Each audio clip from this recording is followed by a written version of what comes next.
শুরু হলো সব খবর, কম সময়ে সব খবর একসাথে। সব ধরনের খবর আমি আপনাদেরকে আগামী 1 ঘন্টার মধ্যে জানিয়ে দেবার চেষ্টা করব এবং খবরটা এই 1 ঘন্টায় খুব ছোট করে বলবো, তাতে করে সব আপডেট একসাথে জেনে যেতে পারবেন। নিয়মিত এই আয়োজনে নুসরাত বৃষ্টি সবাইকে স্বাগত জানাচ্ছি। জীবাণুর বিরুদ্ধে নিরাপত্তায় হাতের কাছে যখন আছে সেফ হ্যান্ডস, চলুন কাজে হাত দিই আরো নিশ্চিন্তে। সেফ হ্যান্ডস, সেফ থাকুক active hands. Kalshi enterprises limited. Corona ভাইরাসে গতকালের মতো আজ সর্বোচ্চ মৃত্যুর রেকর্ড হয়েছে। 24 ঘন্টায় 42 জন মারা গেছেন। দেশে সরকারি হিসেবে এখন পর্যন্ত মারা গেছে 930 জন। স্বাস্থ্য অধিদপ্তরের নিয়মিত অনলাইন ব্রিফিংয়ে জানানো হয়েছে দেশে নতুন করে 2735 জনের করোনা শনাক্ত হয়েছে। মোট শনাক্ত দাঁড়িয়েছে 68,504-এ। গত 24 ঘন্টায় নমুনা পরীক্ষা হয়েছে 12,944টি। পরীক্ষা অনুপাতে শনাক্তের হার 22.13%। 24 ঘন্টায় মারা যাওয়া 42 জনের মধ্যে 33 জন পুরুষ। নতুন করে সুস্থ হয়ে বাড়ি ফিরেছেন 657 জন। এখন পর্যন্ত মোট সুস্থ 14,560 জন। শনাক্ত বিবেচনায় সুস্থতার হার 21.25%। মারা যাওয়া 42 জনের মধ্যে 25 জন ঢাকা বিভাগের। নিজের সুরক্ষা নিজের হাতে উল্লেখ করে সবাইকে সতর্ক এবং সচেতন থাকার আহ্বান জানিয়েছেন স্বাস্থ্য অধিদপ্তরের অতিরিক্ত মহাপরিচালক। শনাক্ত হয়েছে 2735 জন এবং এ পর্যন্ত শনাক্ত 68,504 জন। শনাক্তের হার 21.13%। গত 24 ঘন্টায় মৃত্যুবরণ করেছেন 42 জন। এ পর্যন্ত 930 জন। শনাক্ত বিবেচনায় মৃত্যুর হার 1.36%। জ্বর ও শ্বাসকষ্টে খুলনা মেডিকেল কলেজ হাসপাতালে 3 জন মারা গেছেন। হাসপাতাল কর্তৃপক্ষ জানিয়েছে রোববার জ্বর ও শ্বাসকষ্ট নিয়ে করোনা ওয়ার্ডে ভর্তি হন 65 বছর বয়সী এক রোগী। পরে তাকে ফ্লু কর্নারে স্থানান্তরিত করা হয়। ভোরে চিকিৎসাধীন অবস্থায় তিনি মারা যান। একই ধরনের শারীরিক সমস্যা নিয়ে হাসপাতালে আরও 2 জনের মৃত্যু হয়। এদের একজনের বয়স 12, অন্যজনের 22 বছর। এরই মধ্যে মৃতদের করোনা পরীক্ষার জন্য নমুনা সংগ্রহ করা হয়েছে। বিধি মেনে তাদের দাফন করা হবে বলে জানিয়েছে স্বাস্থ্য বিভাগের লোকজন।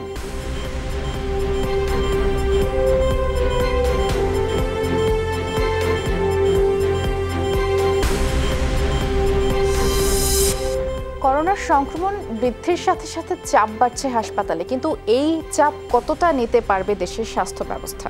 মন্ত্রণালয়ের নির্দেশনার পরেও সরকারি বেসরকারি সব হাসপাতালে এখনও করোনার চিকিৎসাই শুরু করা যায়নি। আবার কোনো কোনো হাসপাতালে চিকিৎসা শুরু হলেও আইসিইউ সাপোর্ট নেই, প্রয়োজনীয় সরঞ্জাম নেই। স্বাস্থ্য অধিদপ্তর বলছে নির্দেশনা বাস্তবায়নের চেষ্টা চলছে, আর না মানলে সরকার ব্যবস্থা নেবে।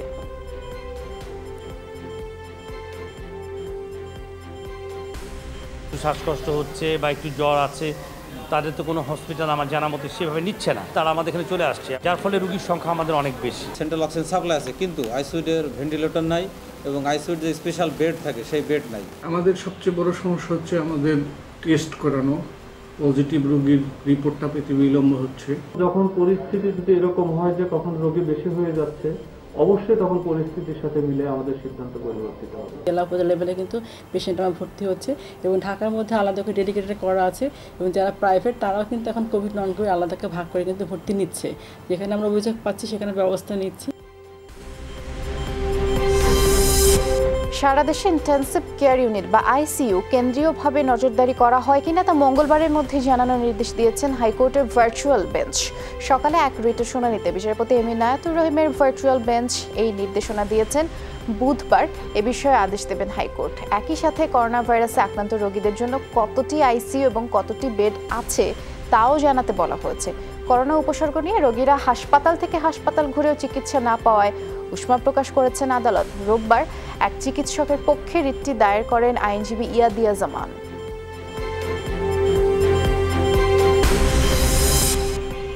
নারায়ণগঞ্জের 3টি এলাকাকে লকডাউন ঘোষণা করা হলেও সরকারি নির্দেশনা মানছে না ওই এলাকার মানুষ।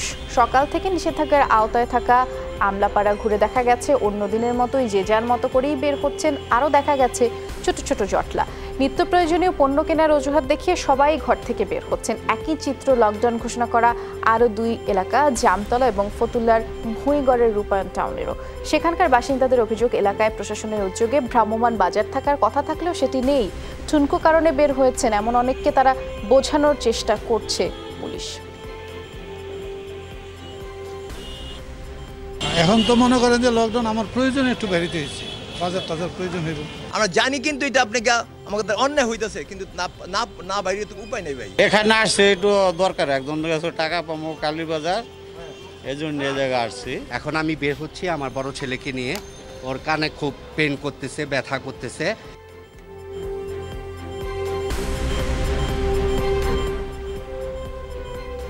এদিকে করোনা সংক্রমণ রোধে কক্সবাজার পৌরসভাকে রেড জোন ঘোষণার পরে আজ তৃতীয় দিনের মতো লকডাউন চলছে। আজ বেশ কড়াকড়ি আরোপ করা হয়েছে। প্রশাসনের নির্দেশনায় ওয়ার্ড কাউন্সিলররা স্বেচ্ছাসেবী নামিয়েছেন। তারা মানুষকে ঘরে থাকতে উদ্বুদ্ধ করছেন। কেউ নিয়ম না মানলে প্রশাসন তাদের বিরুদ্ধে কঠোর হচ্ছে। এদিকে টেকনাফ এবং চকরিয়া পৌরসভা, উখিয়ার কয়েকটি এলাকাও লকডাউন করা হয়েছে। এখন তো মনে করেন যে লকডাউন আমার প্রয়োজন একটু বেরিতে হয়েছে, বাজার টাজার প্রয়োজন। দর্শক, আমরা নারায়ণগঞ্জে এখন কি অবস্থা সেটি সরাসরি আপনাদেরকে খোঁজ জানানোর চেষ্টা করব। সহকর্মী আমির হোসেন স্মিথ যোগ দিচ্ছেন এই মুহূর্তে আমার সাথে। স্মিথ, সকালবেলায় তো আপনি এই যে 3টি এলাকা লকডাউন করা হয়েছে, আমলাপাড়া, জামতলা এবং ফতুল্লার ভুঁইনগরের রূপায়ণ টাউন, সেখানকার লোকজনদের নির্দেশনা মানছেন না এমন তথ্য জানিয়েছিলেন। এখন তো বেলা শেষ বেলায় এসে চিত্র কেমন দেখছেন?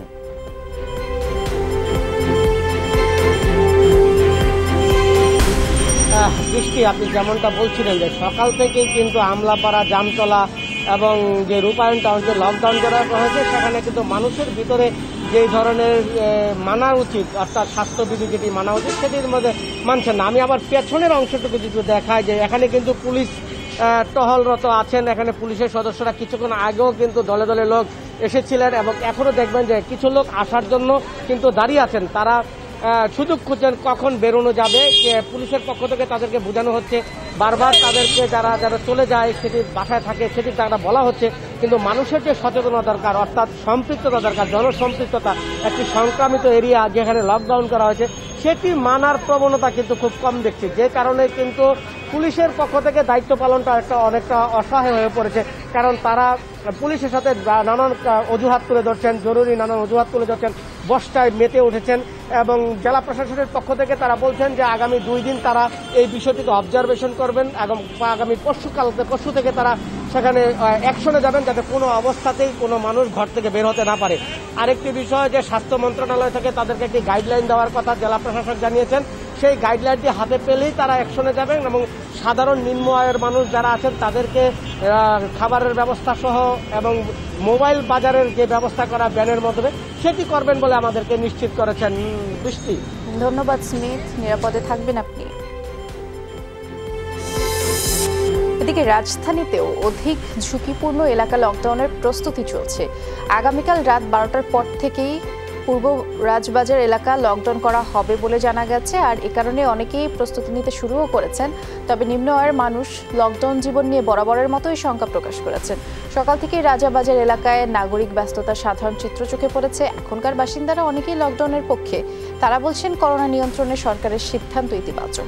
তবে আগের সাধারণ ছুটির মতোই এই লকডাউন শুধু নামেই সীমাবদ্ধ থাকলে এর সুফল আসবে না। পরিপূর্ণ লকডাউন হলে করোনা সংক্রমণ রোধ সম্ভব হবে। মানুষের মুখে মুখে শুনছে যে কথিত লকডাউন, কাজ না করতে পারি মালিক বেতন দিব না, বেতন না দিলে তো ফ্যামিলি চলবে না। লকডাউন দেয় গরিব মানুষ, আমরার মতন মানুষ, সাধারণ মানুষ কি করে খাইবো? আমরা তো চলা অনেক কষ্ট, 3 মাসের ঘর ভাড়া আটকে থাকা। ঢাকায় এসেছে চীনের 10 সদস্যের মেডিকেল টিম। বিমানবন্দরে তাদেরকে স্বাগত জানিয়েছেন পররাষ্ট্রমন্ত্রী একে আব্দুল মোমেন এবং চীনার রাষ্ট্রদূত লি জিমিং। করোনা ভাইরাস প্রতিরোধে সহায়তা করতেই চিকিৎসক, নার্স, প্রযুক্তিবিদদের সমন্বয়ে গড়া এই 10 সদস্যের চীনা মেডিকেল টিম দেশে অবস্থান করবে 2 সপ্তাহ। তারা কোভিড-19 হাসপাতাল, কোয়ারেন্টাইন সেন্টার এবং পরীক্ষার পয়েন্টগুলোতে কাজ করবেন। এছাড়াও রোগীদের অবস্থা পর্যবেক্ষণ করবেন, সংশ্লিষ্টদের কোভিড-19 নিয়ন্ত্রণ এবং কিভাবে সেবা দেওয়া যায় তা দিয়ে পরামর্শও দেবেন। পররাষ্ট্রমন্ত্রী জানিয়েছেন, করোনা মহামারী শুরু হওয়ার পর থেকেই বাংলাদেশের পাশে আছে চীন।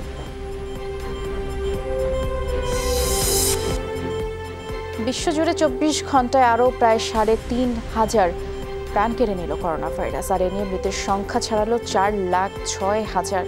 নতুন সংক্রমণ শনাক্ত হয়েছে 1,13,000। মোট আক্রান্ত 70,86,000-এর বেশি। রোববার দিনের সর্বোচ্চ মৃত্যু দেখেছে ব্রাজিল। প্রাণ গেছে 8 শতাধিক মানুষের। মোট মৃত্যু 37,500-এর মতো, আক্রান্ত প্রায় 7 লাখ। প্রতিবেশী চিলিতে এদিন প্রাণ গেছে প্রায় 650 মানুষের। এ নিয়ে লাতিন আমেরিকার দেশটিতে প্রাণহানি 2100 ছাড়িয়েছে। আক্রান্ত 1,34,000-এর বেশি। মেক্সিকোতে মৃতের সংখ্যা 13,700 ছুঁয়েছে। আক্রান্ত 1.5 লাখের কম। আড়াই মাস পর করোনায় একদিনে 400-র কম মৃত্যু রেকর্ড করেছে যুক্তরাষ্ট্র। মোট প্রাণহানি 1,12,500। আক্রান্তের সংখ্যা সেখানে 20 লাখ ছাড়িয়েছে। যুক্তরাজ্য সহ ইউরোপের সব দেশেই নতুন সংক্রমণ এবং মৃত্যু কমেছে। সারা বিশ্বে এ পর্যন্ত সুস্থ হয়ে বাড়ি ফিরেছেন 34,59,000 মানুষ। এদিকে প্রথমবারের মতো একদিনে করোনার 11,000 সংক্রমণ শনাক্ত করল ভারত 24 ঘন্টা, যা এখন পর্যন্ত সর্বোচ্চ। এ নিয়ে 47 লাখ টেস্টে মোট পজিটিভ 2.5 লাখের বেশি। রোববার মারা গেছেন 250-র বেশি মানুষ।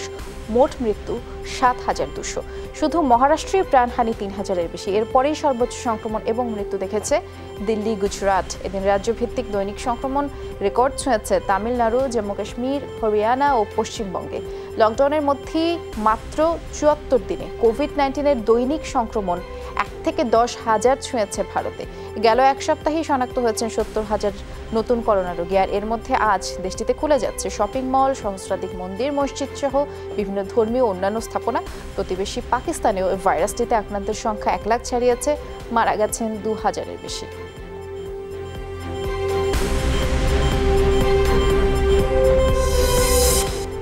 কোনোভাবেই খুলনা বিভাগে স্বাস্থ্যবিধি মানা হচ্ছে না। লকডাউন পরবর্তী সময় জনস্রোত রীতিমতো অবাক হওয়ার মতোই, যার ফলে স্বল্প সময়ে বিভাগে লাফিয়ে লাফিয়ে করোনা রোগীর সংখ্যা বাড়ছে, মৃত্যুর ঘটনাও ঘটছে। পরিসংখ্যানে দেখা গেছে আক্রান্তদের একটি বড় অংশই তরুণীরা। খুলনা বিভাগীয় স্বাস্থ্য অধিদপ্তরের তথ্য, গত 10 মার্চ থেকে 7 জুন পর্যন্ত বিভাগে করোনা আক্রান্তের সংখ্যা 800 ছুঁই। 12 জন মারা গেছেন। উপসর্গ নিয়ে মৃত্যু হয়েছে 31 জনের। বিভাগে সর্বোচ্চ আক্রান্তের হার খুলনা, এই সংখ্যা 179। প্রাণহানি 4 জনের। আর মেহেরপুরে সবচেয়ে কম আক্রান্ত 26 জন হলেও 2 জন মারা গেছেন সেখানে। দোকানে যাওয়ার যে হিড়িক, এই সামিলটা এতে তারা সামিল হয়েছেন এবং কারণে অকারণে সামিল হয়েছেন এবং নিজের অজান্তেই তারা কিন্তু নিজেকে বিপদে ফেলেছেন, আশেপাশের মানুষকে বিপদে ফেলেছেন। তরুণীদের আমরা কিন্তু ঘরে রাখতে পারি নাই, তারা বিভিন্ন কারণে এবং তারা ফ্যাশনেও। আমাদের ডিভিশনকে বিশেষ করে যেটা বললাম, আমরা বিভিন্ন পর্যায়ে মিটিং করে যে সচেতনতা বাড়ায়, স্বাস্থ্যবিধি মেনে চলায় এবং লকডাউন এনশিওর করে দেখা যাক আমরা একটু ইনফেকশনটা একটু কমাতে পারি কিনা। করোনার ভয়াবহ অবস্থা বন্দরনগরী চট্টগ্রামে। সেখানে যথাযথ চিকিৎসা সেবা মিলছে না। উপায় না দেখে ব্যক্তি উদ্যোগী আইসোলেশন সেন্টার গড়ে তোলা হচ্ছে নগরীতে। 2টি সেন্টারের অন্যটি হচ্ছে চট্টগ্রাম সিটি কর্পোরেশনের তত্ত্বাবধানে, আর বাকিটি চলছে যন্ত্রপাতি সংযোজন, শয্যা প্রস্তুতির কাজ। একযোগে 2টি আইসোলেশন সেন্টার চালু হলে ভোগান্তি কমবে বলে আশা করছেন চিকিৎসকরা। নগরীর হালি শহরের প্রিন্স অব চিটাগাং নামের এই কনভেনশন হলে আইসোলেশন সেন্টার চালু হওয়ার কথা। 13 জুন থেকে ব্যক্তি উদ্যোগে গড়ে তোলা এই সেন্টারেও প্রস্তুতি চলছে। এখানে রোগী আনা নেওয়া হবে নিজস্ব অ্যাম্বুলেন্সে।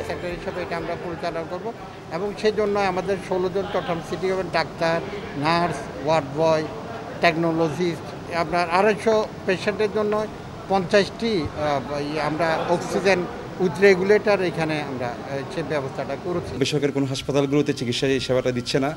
আমরা নিজেরা ভাবলাম যাদের বাসায় একাধিক রুম নেই, যারা আইসোলেট হওয়ার কোনো সুযোগ নেই, কিংবা বাসায় থাকলে তাদের অন্য পরিবারের সদস্য অন্যদের যাতে আক্রান্ত হতে পারে, তাদেরকে মূলত সেভ করার জন্য আমাদের এই আইসোলেশন সেন্টারটা। এখানে যদি কোনো সহযোগিতা লাগে, আমরা এটা মহতি একটা উদ্যোগ, আমরা অবশ্যই তাদের পাশে থাকবো, তাদেরকে সহযোগিতা করার জন্য।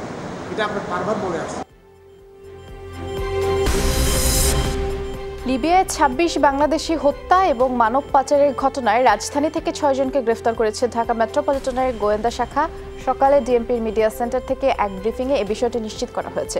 গ্রেফতারকৃতরা হলেন বাদশা মিয়া, জাহাঙ্গীর মিয়া, আকবর আলী, সুজন, মজমুল হাসান, লিয়াকত শেখ ওরফে দীপু। এ সময় তাদের কাছ থেকে 4টি পাসপোর্ট, 2টি মোবাইল ফোন এবং টাকার হিসেব সম্বলিত 2টি নোটবুকও পাওয়া গেছে। ব্রিফিংয়ে বলা হয়, লিবিয়ায় নিহত বাংলাদেশিদের কয়েকজন গ্রেফতারকৃতদের মাধ্যমেই বিদেশে পাড়ি জমায়। এ সময় ডিবির পক্ষ থেকে জানানো হয়েছে, গ্রেফতারকৃত বাদশা মিয়া দীর্ঘদিন লিবিয়াতেই থাকতেন। এ সময় তিনি সেখানেই বেশ কিছু ক্যাম্প গড়ে তোলেন। বাংলাদেশের বিভিন্ন জায়গা থেকে তিনিই মানব পাচার করতেন বলেও জানানো হয়েছে। বাংলাদেশের নাগরিকদেরকে নির্যাতন করে বিদেশে নিয়ে প্রলোভন দেখিয়ে তাদেরকে মেরে ফেলবে, এই প্রক্রিয়া চিরতর যেন বন্ধ হয়, সেই ব্যবস্থার জন্য আমরা এই আইনি প্রক্রিয়া শুরু করেছি এবং আমাদের যেই মামলার ধারা আমরা মানি লন্ডারিং অ্যাক্টের দিকেও যাব এবং আমরা সন্ত্রাস দমন আইনে যে মামলা করেছি সেই আইনে আমাদের সেই প্রভিশন আছে। লিবিয়ায় মানব পাচারকারী চক্রের 3 সদস্যকে গ্রেফতার করেছে সিআইডি। রাজধানীর বিভিন্ন স্থানে অভিযান চালিয়ে তাদেরকে গ্রেফতার করা হয়। দুপুরের ব্রিফিংয়ে তথ্য জানানো হচ্ছে, এ সময় মামলার বাকি আসামিদের দ্রুত গ্রেফতার, শিগগিরই চার্জশিট দেওয়া হবে বলেও কর্মকর্তারা জানিয়েছেন। লিবিয়ার 26 বাংলাদেশি হত্যার ঘটনায় দায়ের করা মামলায় আসামিদের ধরতে সিআইডির সিরিয়াস ক্রাইম ইউনিট রাজধানীর বিভিন্ন স্থানে অভিযান চালাচ্ছে। এরই মধ্যে মানব পাচারের ঘটনায় দেশব্যাপী দায়ের করা 12টি মামলায় সিআইডি তদন্ত করছে, যার মধ্যে 3টি মামলায় সিআইডি বাদী।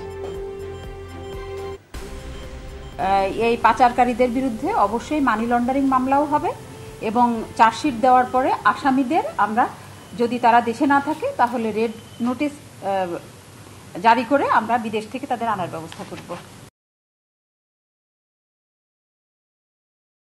ঘরে বসে টিভি, মুভি, টেলিফিল্ম, নিউজ সহ আরো অনেক বেশি নিজের হাতের মুঠোয় পেতে আজই ডাউনলোড করুন টফি, টিভির চেয়েও বেশি।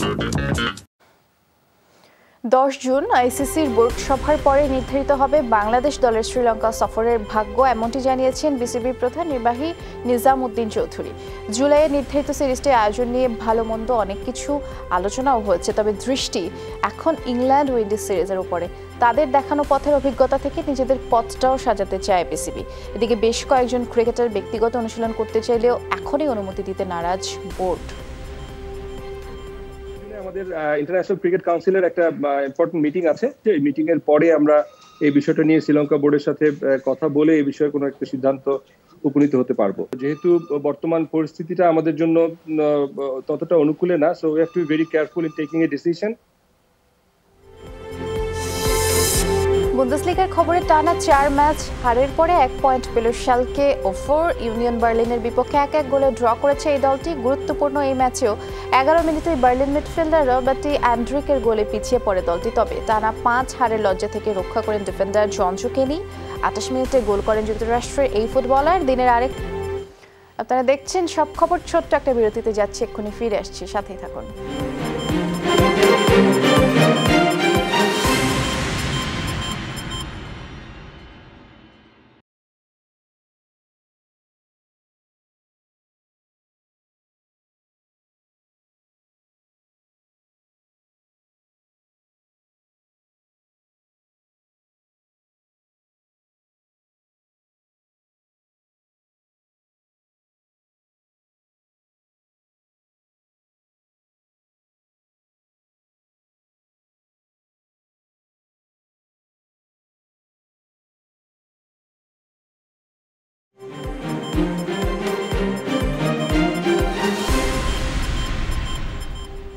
আবার আমন্ত্রণ, আপনারা দেখছেন সব খবর।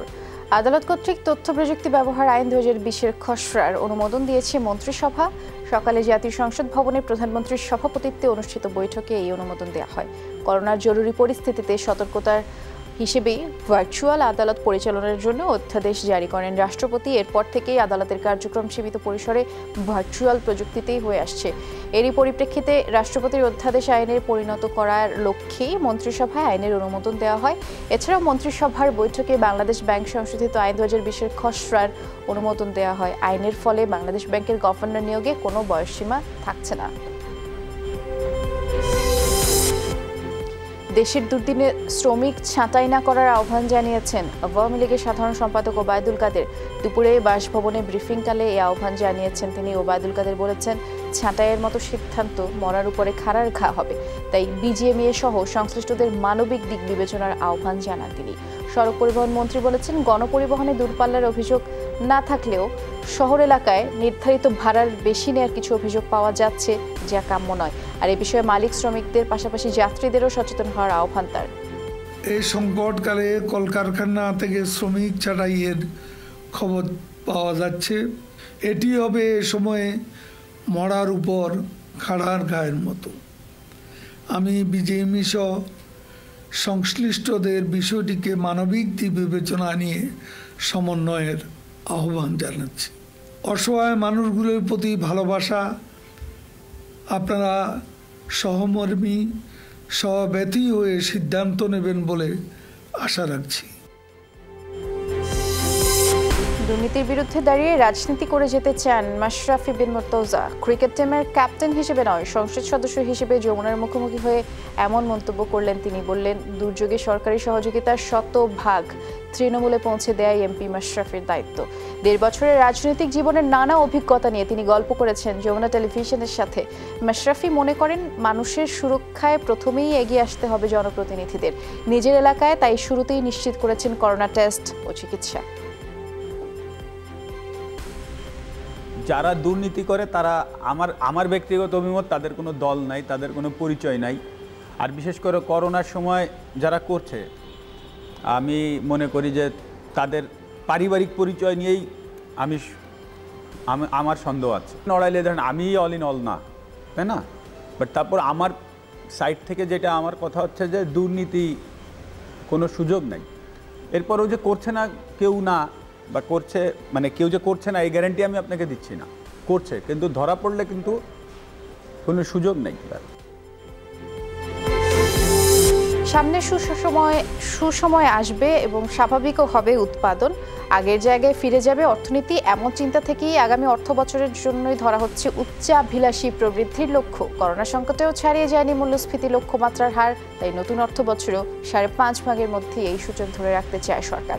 আগামী অর্থ বছরের প্রথম প্রান্তিকে সবকিছু স্বাভাবিক জায়গায় ফিরে যাবে বলে মনে করে নীতি নির্ধারণী মহল। গেল 2018-19 অর্থ বছরই 8 অঙ্কের ঘর স্পর্শ করে বাংলাদেশ। প্রতি বছর একটা ভালো প্রবৃদ্ধির হার ধরে রাখতে পেরেছি এবং সাথে সাথে আমরা যেটা দেখেছি যে আমাদের ম্যাক্রো স্ট্যাবিলিটি ছিল। আমাদের পরিবহন খাত, আমাদের বিদ্যুৎ খাত, আমাদের সড়ক পরিবহন, এই সমস্ত খাতে কিন্তু একটা ইতিবাচক নির্দেশনা আমরা দেখেছি। জিডিপি গ্রোথ তো আশা ছিল আমাদের 8.22 ইত্যাদি আমাদের আশা ছিল বর্তমান অর্থ বছরে। এইটা এখন আর কোনো রাগ ডাকের দরকার নেই, এটা আমরা যেহেতু দায়ীও নই। বিশ্বের অন্যান্য অনেক দেশে গ্রোথ তো নয়, মাইনাস গ্রোথ হবে। বিশ্বব্যাংক বলছিল যে আমাদের 8+ তো হবেই না, তারা 3টির একটা ফিগার দিয়েছিল। এসব অন্যান্য ব্যাংক একটু ভালো ফিগার দিয়েছিল 6-7-এর মতো। নিশ্চিতভাবে কম তো হবেই এবং মাঝামাঝি কোনো এক জায়গায় হয়তো যাবে। চট্টগ্রামে করোনা আক্রান্তের সংখ্যা 4000 ছাড়িয়েছে। গত 24 ঘন্টায় নতুন করে আক্রান্ত হয়েছেন 106 জন, মারা গেছেন 2 জন। সিভিল সার্জন কার্যালয়ের তথ্য মতে বিআইটিআইডি চট্টগ্রাম মেডিকেল কলেজ ও ভেটেরিনারি বিশ্ববিদ্যালয়ের ল্যাবে গত 24 ঘন্টায় 616টি নমুনা পরীক্ষায় 106 জনই পজিটিভ। আর এ নিয়ে চট্টগ্রামে মোট আক্রান্ত 4068 জন, এর মধ্যে 72 ভাগ মহানগরীর, 28 ভাগ উপজেলার। গত 24 ঘন্টায় 2 জন সহ এখন পর্যন্ত 99 জন মারা গেছেন। সুস্থ হয়ে বাড়ি ফিরেছেন 276 জন। হাসপাতালের আইসোলেশন বেডে চিকিৎসাধীন 252 জন, আর হোম কোয়ারেন্টাইনে আছেন 357 জন। নিজ নিজ ঘরে ওষুধ, অক্সিজেন অযথা আপনারা সংগ্রহ করে মজুত করবেন না। এতে কৃত্রিম সংকটের সৃষ্টি হচ্ছে এবং প্রকৃত রোগীরা স্বাস্থ্যসেবা নিতে পারছে না। চট্টগ্রামে অক্সিজেন ও সিলিন্ডারের বাজারের নৈরাজ্য বন্ধে মাঠে নেমেছে জেলা প্রশাসন। প্রথম দিনের অভিযানে ধরাও পড়েছে কৃত্রিম সংকট সৃষ্টি করে বাড়তি দাম আদায়ের ঘটনা। এক ব্যবসায়ীকে লাখ টাকা জরিমানা এবং অন্যদেরকে সতর্ক করে দেন ভ্রাম্যমাণ আদালত। করোনা সংক্রমণের পর থেকেই অক্সিজেন এবং সিলিন্ডারের দাম 3 থেকে 10 গুণ পর্যন্ত বেড়েছে বলে দাবি ভুক্তভোগীদের। অক্সিজেন সিলিন্ডার পর্যন্ত পাওয়া যাচ্ছে না। অক্সিজেন সিলিন্ডার পাইলে রেগুলেটর পাওয়া যাচ্ছে না। রেগুলেটর দাম 5000 টাকা, ওইটা নিচ্ছে 20000 টাকা। একটা অক্সিজেনের দাম বলতেছে 35000 টাকা, ওনারা দিতে পারবে না হসপিটাল কর্তৃপক্ষ। এখন আমরা সাধারণ গরিব মানুষ, 35000 টাকা দিয়ে একটা অক্সিজেন কিনে দেওয়ার মতো সমর্থন আমাদের নাই। অক্সিজেনের জন্য দূরাতে পরে মেডিকেল সেন্টারের সামনে যে ফার্মেসিগুলো আছে ওগুলো থেকে আমি 4000 টাকা দামের অক্সিজেন 32000 টাকা দিয়ে নিতে হয়েছে। কৃত্রিম সংকট তৈরি করে কাস্টমারের কাছ থেকে আপনার বেশি মূল্যে বিক্রি করা হচ্ছে। যেমন আমি এটা বলতে পারি যে একটা সিলিন্ডারের দাম হচ্ছে 12 থেকে 13000, 10 থেকে 12000 টাকা। তো সেই ক্ষেত্রে দেখা যাচ্ছে তারা 20 থেকে 25-30 টাকা তারা বিক্রি করতেছে। করোনা সংক্রমণ রোধে রেড জোন ঘোষণার পর কক্সবাজার, টেকনাফ এবং চকরিয়া পৌরসভা, উখিয়ার কয়েকটি এলাকায় লকডাউন চলছে। আজ আরও বেশি কড়াকড়ি আরোপ করা হয়েছে। সেনাবাহিনী, পুলিশের পাশাপাশি স্বেচ্ছাসেবকরাও কাজ করছেন। তারা মানুষকে ঘরে থাকতে উদ্বুদ্ধ করছেন, আর কেউ নিয়ম না মানলে প্রশাসন তাদের বিরুদ্ধে কঠোর ব্যবস্থা নিচ্ছে। কক্সবাজার পৌর এলাকায় সকাল থেকেই রাস্তাঘাটে মানুষের উপস্থিতি কম। ছোট যানবাহনগুলোকেও চলাচল করতে দেয়া হচ্ছে না। দোকানপাট বন্ধ রয়েছে। টেকনাফ এবং চকরিয়া পৌরসভা, উখিয়া রেড জোন ঘোষিত এলাকাতেও বেশ কঠোর ভূমিকায় আইনশৃঙ্খলা রক্ষা বাহিনী। কক্সবাজারে এ পর্যন্ত 1000-এরও বেশি করোনা রোগী শনাক্ত হয়েছে। গোপালগঞ্জের খবিরুন্নেসার বয়স 105 বছর। শরীরে নানা জটিল রোগ বাসা বেঁধেছে দীর্ঘদিন ধরে, অথচ এই প্রবীণ করোনা থেকে সুস্থ হয়ে বাড়ি ফিরেছেন। শুনতে নিশ্চয়ই অবাক লাগছে, তবে ঘটনা এমনই ঘটেছে। ঢাকায় মেয়ের বাড়িতে বেড়াতে এসে পরিবারের অন্য সদস্যদের সাথে আক্রান্ত হয়েছিলেন 100 বছর পেরোনো এই বৃদ্ধা এবং স্বজনরা জানিয়েছেন, করোনা ভাইরাসের প্রাদুর্ভাব শুরুর সময় তিনি ঢাকায় তার মেছো মেয়ের বাসায় ছিলেন। সেখানে পরিবারের অন্য সদস্যদের সাথে আক্রান্ত হন। পরে বয়স বিবেচনায় তাকে উত্তরের একটি হাসপাতালেও নেওয়া হয়। সেখান থেকে সুস্থ হয়ে বাড়ি ফেরেন খবিরুন্নেসা। আমরা 3 জনই আক্রান্ত হয়ে উত্তরা রিজেন্ট হসপিটালে ভর্তি হয়ে ট্রিটমেন্ট হয়ে সুস্থ হয়ে আল্লাহ ফিরে আনছে। পরপর 2টো টেস্ট নেগেটিভ হওয়ার পর উনি বাড়িতে ফিরে আসছেন। উনি আল্লাহর রহমতে এখন সুস্থ আছেন। আল্লাহর ইচ্ছা, আল্লাহর করুণা, আল্লাহর কাছে হাজারো প্রার্থনা করছি, মওলা তুমি ওনার মতন বয়সী লোক, এই 100 বছরের ঊর্ধ্বে, উনি যখন ইনশাআল্লাহ কোনো রকম ক্ষতিগ্রস্ত হয়নি। করোনায় মারা যাওয়া সংবাদকর্মীদের পরিবারকে আর্থিক সহায়তা দিয়েছে র্যাব। একই সাথে ক্রাইম রিপোর্টার্স অ্যাসোসিয়েশনকে চিকিৎসা সরঞ্জাম প্রদান করেছে তারা। দুপুরে কারওয়ান বাজারে র্যাবের মিডিয়াম সেন্টারে ভোরের কাগজ পত্রিকার 1 জন, সময়ের আলো পত্রিকার 2 জন, বাংলাদেশের খবর পত্রিকার 1 জনের পরিবারকে আর্থিক সহায়তার চেক তুলে দেয় র্যাব মহাপরিচালক চৌধুরী আবদুল্লাহ আল মামুন। এ সময় র্যাবের কোভিড আপডেট অ্যাপটি উদ্বোধন করেন তিনি, যার মাধ্যমে বাহিনীর মোট অসুস্থ সদস্যের সংখ্যা জানা সহ নানা তথ্য পাওয়া যাবে। সাধারণ মানুষের, সকল নাগরিকের তথ্যের তৃষ্ণা মেটাতে গিয়ে আত্ম উৎসর্গ করতে কুণ্ঠিত হননি। তাদের যে পরিবারবর্গ যাতে তাদের এই মৃত্যুর যে শোক তারা যাতে বইতে পারেন, এই তাদের যাতে আল্লাহ তাআলা এই তৌফিক দেন, এই প্রার্থনা করছি।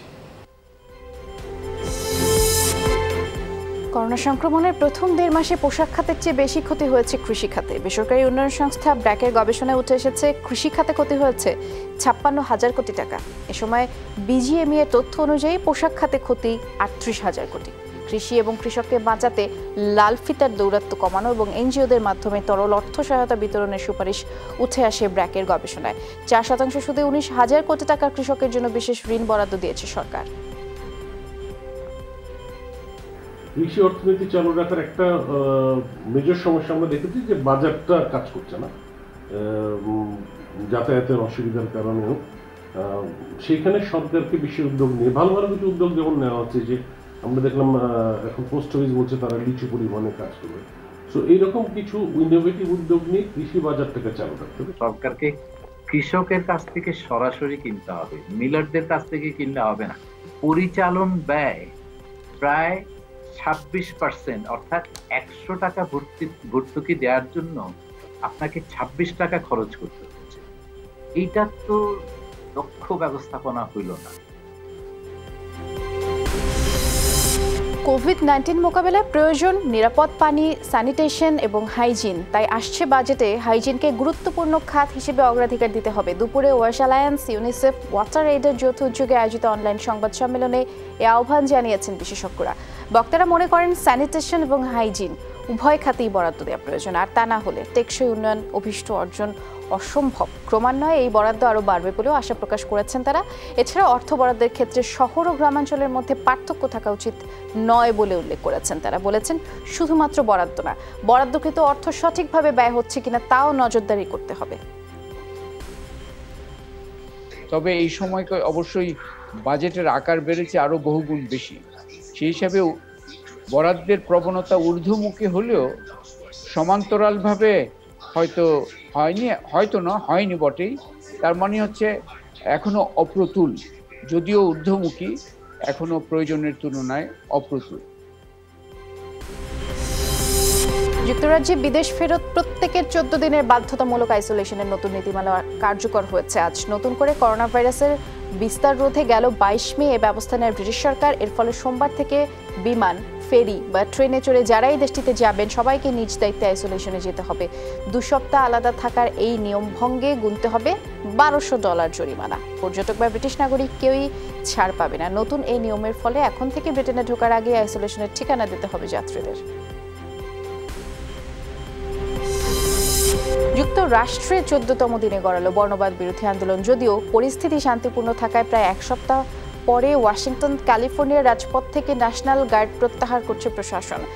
মিনিপোলিস, Washington DC, Los Angeles, San Francisco, Sacramento সহ বিভিন্ন রাজ্য এবং শহরে মোতায়েন রয়েছে ন্যাশনাল গার্ডের 7,000-এর বেশি সদস্য। নতুন করে সহিংসতা না হওয়ায় নির্ধারিত সময়ের আগেই কারফিউ তুলে নেওয়া হয়েছে নিউ ইয়র্কে। 25 মে পুলিশি বর্বরতায় কৃষ্ণাঙ্গ জর্জ ফ্লয়েডের মৃত্যুর ভিডিও ভাইরাল হলে বিক্ষোভে ফুঁসে ওঠে গোটা যুক্তরাষ্ট্র। এদিকে বর্ণবাদ বিরোধী আন্দোলন অব্যাহত আছে বিশ্বের বিভিন্ন স্থানে। ব্রিটেনের লন্ডন সহ বিভিন্ন স্থানে বিক্ষোভ সমাবেশ চলে। এই সময় নিরাপত্তা বাহিনীর সাথে দফায় দফায় সংঘর্ষ হয় বিক্ষোভকারীদের। সংঘর্ষের সময় বিভিন্ন দোকানপাট ও স্থাপনায় ভাঙচুর করা হয়। সহিংসতার সাথে জড়িতদের বিরুদ্ধে ব্যবস্থা নেওয়ার ঘোষণাও দেন ব্রিটিশ প্রধানমন্ত্রী। এর পাশাপাশি Rome, Madrid, Warsaw, Sydney, Hong Kong সহ বিশ্বের নানা শহরে বর্ণবাদ বিরোধী বিক্ষোভ সমাবেশ অনুষ্ঠিত হয়। এসব শহরের রাস্তায় হাজার হাজার মানুষ নেমে এসে প্রাতিষ্ঠানিকভাবে সংগঠিত বর্ণবাদের অবসান দাবি করে। দর্শক সমাগমের ঝুঁকি আর অ্যানফিল্ডে ম্যাচ আয়োজনের দাবি থাকলেও এভারটন লিভারপুলের সম্ভাব্য ইংলিশ লিগের শিরোপা নিষ্পত্তির ম্যাচ গোডেনসন পার্কে আয়োজনের পক্ষেই মত দিয়েছেন লিভারপুলের মেয়র জো অ্যান্ডারসন। 17 মে আবারও শুরু হচ্ছে ইংলিশ প্রিমিয়ার লিগ। করোনা ভাইরাসের প্রকোপের পরে প্রত্যাবর্তনের প্রথম রাউন্ডে আর্সেনালের কাছে ম্যানচেস্টার সিটি হেরে গেলে ওই রাউন্ডে শিরোপা জয়ের সুযোগ আছে লিভারপুলের। এরপরে মার্সিসাইড ডার্বিতে এভারটনকে হারাতে হবে অলরেডদের। যদিও এই হিসেব মিলে গেলে 30 বছর পরে ইংলিশ লিগে শিরোপা জয়ের আনন্দে ভাসবে লিভারপুল সমর্থকরা। কিন্তু লিভারপুলের ওই ম্যাচের হোস্ট শহর প্রতিদ্বন্দ্বী এভারটনের হোম গ্রাউন্ড গোডেনসন পার্ক, তাই তো ভেন্যু পরিবর্তনের দাবি করছিল লিভারপুলের সমর্থকরা।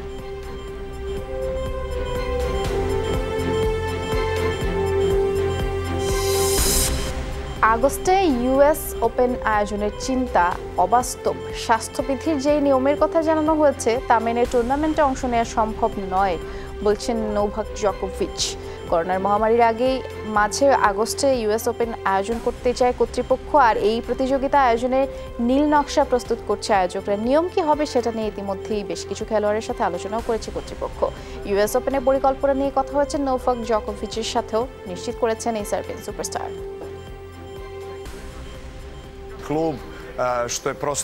ম্যানহাটনে প্রবেশাধিকার নেই, বিমানবন্দরের হোটেলে ঘুমোতে হবে, সপ্তাহে 3 বার করোনা টেস্ট। এছাড়াও মাত্র একজন সাপোর্ট স্টাফ নিয়ে কোর্টে যেতে হবে, যা মানা অসম্ভব, কারণ কোচ, ফিটনেস ট্রেনার ও ফিজিওথেরাপিস্ট তো লাগবেই। দর্শক, আপনারা দেখছেন সব খবর। ছোট্ট আরও একটা বিরতিতে যাচ্ছে, এক্ষুনি ফিরে আসছে, সাথে থাকুন।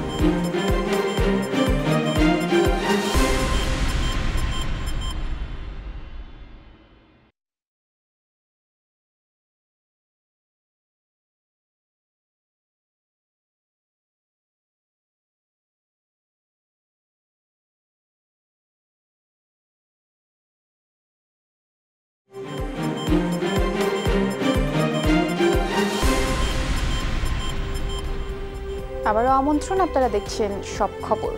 ফরিদপুর শহর আওয়ামী লীগের সাধারণ সম্পাদক সাজ্জাদ হোসেন বরকত ও তার ভাই ইমতিয়াজ হাসান রুবেল সহ 9 জনকে গ্রেফতার করা হয়েছে।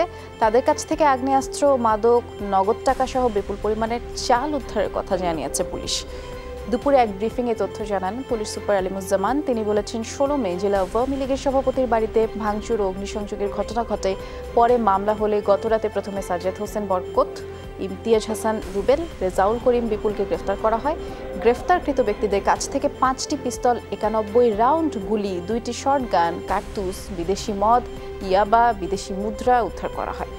খাদ্য অধিদপ্তরে 1200 বস্তা 60,000 কেজি চালও পাওয়া গেছে তাদের কাছ থেকে। এই উদ্ধার সংক্রান্তে আইনগত অবস্থা প্রক্রিয়াধীন আছে। আর বাকি যাদের অ্যারেস্ট হয়েছে তারা আমাদের যে সুবল সাহার সভাপতি যে মামলা, সেই মামলায় তারা আজকে কোর্টে যাবে। আর বাকি উদ্ধার সংক্রান্তে আইনগত অবস্থা প্রক্রিয়া শেষে তারা এই মামলায় শুনানি করবে।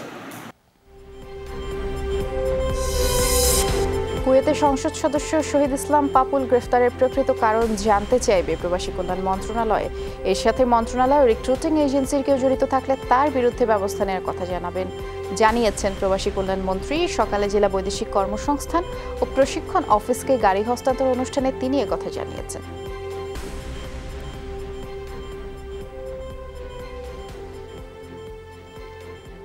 হেড অফ চেন্সারি তার সাথে যোগাযোগ করব এবং এই বিষয়ে আমাদেরকে একটা প্রতিবেদন দিতে বলবো। এবং আমরা যদি দেখি যে এখানে আমাদের আইন, যেটা আমাদের অভিবাসী আইন সংশ্লিষ্ট কোনো বিষয় আছে, সেক্ষেত্রে আমরা যথাযথ যেভাবে আইনিভাবে এগোনো দরকার সেভাবে এগোবো। যদি আমি কোনো link pi anything to do with my recruiting agents or my মন্ত্রণালয় অর আমার বিএমইটি যেখানে ধরা পড়ুক, হ্যাঁ, আমি কিন্তু ওটা ছাড়ব না।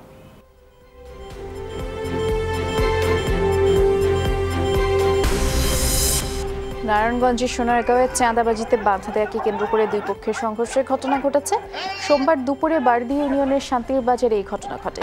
স্থানীয়রা জানান, শান্তির বাজার চেঙ্গাকান্দির ইউপি সদস্য হাবিবুর রহমান হাবুর চাঁদাবাজি বন্ধ ও দুই যুবককে কোপানোর প্রতিবাদে সকালে বিক্ষোভ মিছিল করে স্থানীয়রা। এক পর্যায়ে দুপুরে হাবুর লোকজনের সাথে স্থানীয়দের ধাওয়া পাল্টাধাওয়ার ঘটনা ঘটে। পরিস্থিতি নিয়ন্ত্রণে আনতে বুলেট ও টিয়ার শেল নিক্ষেপ করে পুলিশ।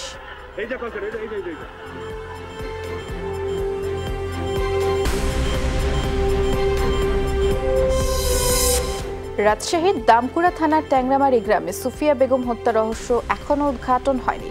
আসামিদের রিমান্ডে নিয়ে জিজ্ঞাসাবাদ করলেই এই খুনের রহস্য বেরিয়ে আসবে। এই ঘটনায় এরই মধ্যে 3 প্রতিবেশীকে গ্রেফতারও করেছে পুলিশ। আলামত হিসেবে উদ্ধার করা হয়েছে রক্তমাখা জামা কাপড়। নিহতের স্বজনদের অভিযোগ, তদন্ত ধীর গতিতে চলছে। তবে মামলার তদন্তকারী সংস্থা সিআইডি জানিয়েছে, আসামিদের জিজ্ঞাসাবাদ এবং আলামতের ডিএনএ পরীক্ষার অনুমতির জন্য আবেদন করা হয়েছে আদালতে। 19 মে ট্যাংরামারি গ্রামের আনিসুর ও তার মেঝো ছেলে সাদিকু তারাবির নামাজ পড়ছিলেন বাড়ির পাশের মসজিদে। আর সেই রাতে ফাঁকা বাড়িতে তার স্ত্রী সুফিয়া বেগমকে গলা কেটে হত্যা করে দুর্বৃত্তরা। মা বসে বসে গল্প করছিল, টিভি দেখছিল আর কি। তো এই সামান্য কিছু খুনের মধ্যে এত বড় একটা ঘটনা বাইরের লোক ছাড়া তো মানে আশা করা সম্ভব না। বাড়ির আশপাশে বা তাদের সাথে সংযুক্ত থাকার সন্দেহভাজন হিসেবে আমরা 3 জন আসামিকে গ্রেপ্তার করি। এছাড়াও একজন আসামির পরনের রক্তাক্ত কাপড়ও আমরা উদ্ধার করি।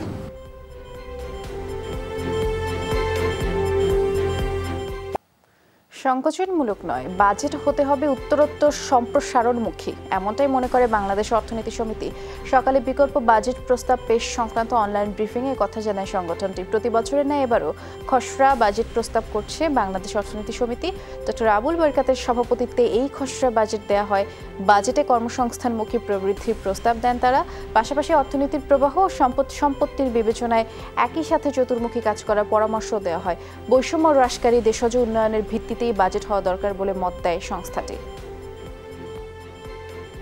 যে প্রবৃত্তি প্রকৃতি বিধ্বংসী এবং মানবিক গুণাবলী নিশ্চিহ্ন করে, সেই প্রবৃত্তির বিপরীতে আমাদের অবস্থান অর্থনৈতিক উচ্চ প্রবৃদ্ধির পক্ষে, কিন্তু উচ্চ হারে বৈষম্য বৃদ্ধির বিপক্ষে।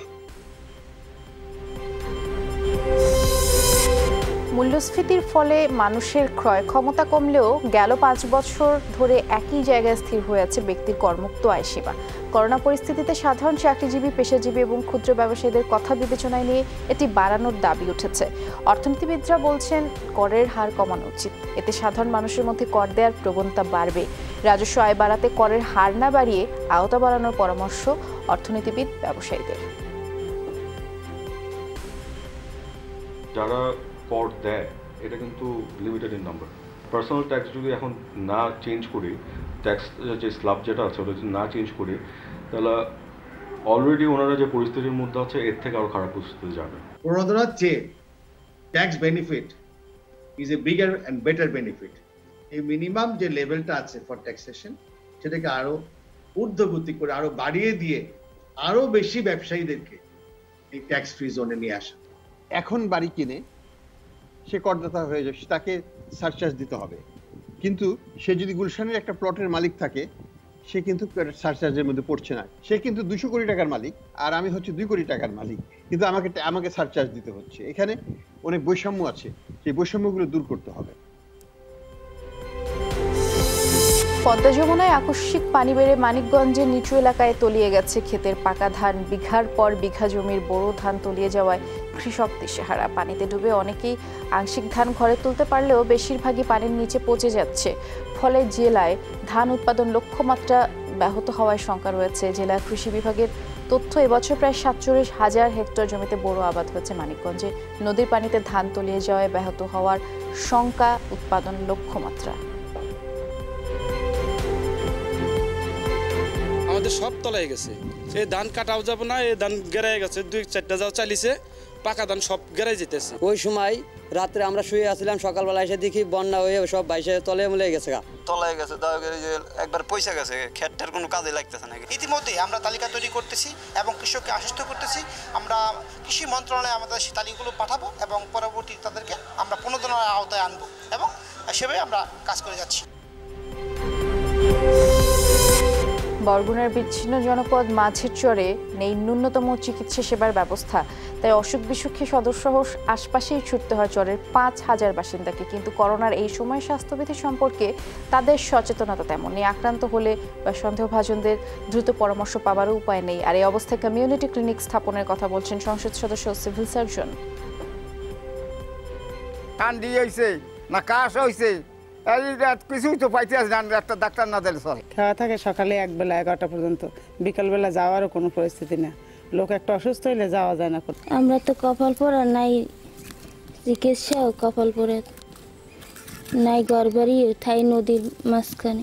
স্বাস্থ্যমন্ত্রীর সাথে আলাপ করে দেখি, সংসদেও আলাপ করে দেখি, যদি কমিউনিটি ক্লিনিক দেওয়া হয় তাহলে ডাক্তার দিয়ে ওখানে সেবা দেওয়া যাবে। আমি ইতিমধ্যেই এ ব্যাপারে কথা বলেছি ঊর্ধ্বতন কর্তৃপক্ষের সাথে, কমিউনিটি ক্লিনিক স্থাপনের জন্য তাদের নিকট চিঠি লিখেছি। ইসলামী ব্যাংক ঢাকা সাউথ জোনের বিশেষ ব্যবসায় উন্নয়ন সম্মেলন অনুষ্ঠিত হয়েছে। রোববার ভার্চুয়াল সম্মেলনের প্রধান অতিথি ছিলেন ব্যাংকের ম্যানেজিং ডিরেক্টর ও সিইও মাহবুবুল আলম। সম্মেলনে ব্যাংকের additional managing director, deputy managing director সহ জোনের শাখা প্রধানরা অংশগ্রহণ করেন। জোনের সামগ্রিক ব্যবসায়িক কার্যক্রম অগ্রগতিতে সন্তোষ প্রকাশ করেন। সাফল্যের ধারা অব্যাহত রাখার নির্দেশনাও দেওয়া হয়। তখন করোনা মুক্ত হওয়ার পথে নিউজিল্যান্ড। হাসপাতালে চিকিৎসাধীন শেষ রোগী অসুস্থ হয়ে বাড়ি ফিরেছেন। ফলে 28 ফেব্রুয়ারির পর প্রথম কোভিড-19 রোগীর সংখ্যা শূন্যে নেমেছে এই দেশটিতে। একই সাথে গেল 17 দিনে নতুন একটিও সংক্রমণ শনাক্ত হয়নি। বলা হচ্ছে রোগের বিস্তার সীমিত রাখা নয়, বরং শুরু থেকেই লক্ষ্য ছিল রোগ নির্মূল। আর সেই লক্ষ্য অর্জিত হলেও এখনই করোনার বিরুদ্ধে লড়াই চূড়ান্ত জয় ঘোষণা করতে নারাজ প্রশাসন। ভাইরাসের নতুন সংক্রমণ ও বিস্তারের ঝুঁকি এড়াতে অব্যাহত থাকবে নজরদারি এবং করোনার টেস্ট। ভারতের জম্মু কাশ্মীরে যৌথ বাহিনীর অভিযানের 24 ঘণ্টায় 9 জনের প্রাণ গেছে। কর্তৃপক্ষের দাবি নিহতরা বিচ্ছিন্নতাবাদী গোষ্ঠীর সদস্য। সোমবার সকালে পিঞ্জোরা এলাকায় অভিযান চালায় নিরাপত্তা বাহিনী। সূত্রের বরাতে গণমাধ্যম বলছে, বিচ্ছিন্নতাবাদীদের অবস্থানের ব্যাপারে গোপন তথ্যের ভিত্তিতেই গ্রামটি ঘিরে ফেলে সেনাবাহিনী। আধা সামরিক সিআরপিএফ জওয়ান এবং পুলিশ সদস্যরা তল্লাশির সময় হামলার শিকার হন তারা। এরপরে পাল্টা গুলি চালালে 4 দুর্বৃত্ত মারা যায়। নিহতদের নাম পরিচয় প্রকাশ করা হয়নি। এর আগে রোববার রেবান এলাকায় নিরাপত্তা বাহিনীর সাথে বন্দুকযুদ্ধে নিহত হয় নিষিদ্ধ ঘোষিত হিজবুল মুজাহিদিনের 5 সদস্য। আবারও অবসরের ঘোষণা দিলেন ব্রিটিশ বক্সার কনর ম্যাকগ্রিগর। রোববার টুইটারের পোস্টে নিজের সিদ্ধান্তের কথা জানিয়েছেন এই আইরিশ। তৃতীয়বারের মতো অবসরের ঘোষণা দিলেন কনর ম্যাকগ্রিগর। এর আগে 2016, 2019 সালে 2 দফায় অবসরের ঘোষণা দিলেও আবারও বক্সিং রিংয়ে ফেরেন ম্যাকগ্রিগর। 2 বারের ইউএফসি চ্যাম্পিয়নে আছে মাত্র 4 হারের বিপরীতে 22 জয়ের রেকর্ড। 31 বছর বয়সী ম্যাকগ্রিগরের সবশেষ ম্যাচ খেলেছেন গেল জানুয়ারিতে লস ভেগাসের যেই লড়াই যুক্তরাষ্ট্রের ডোনাল্ড সরনকে মাত্র 40 সেকেন্ডে হারিয়েছিলেন কনর ম্যাকগ্রিগর।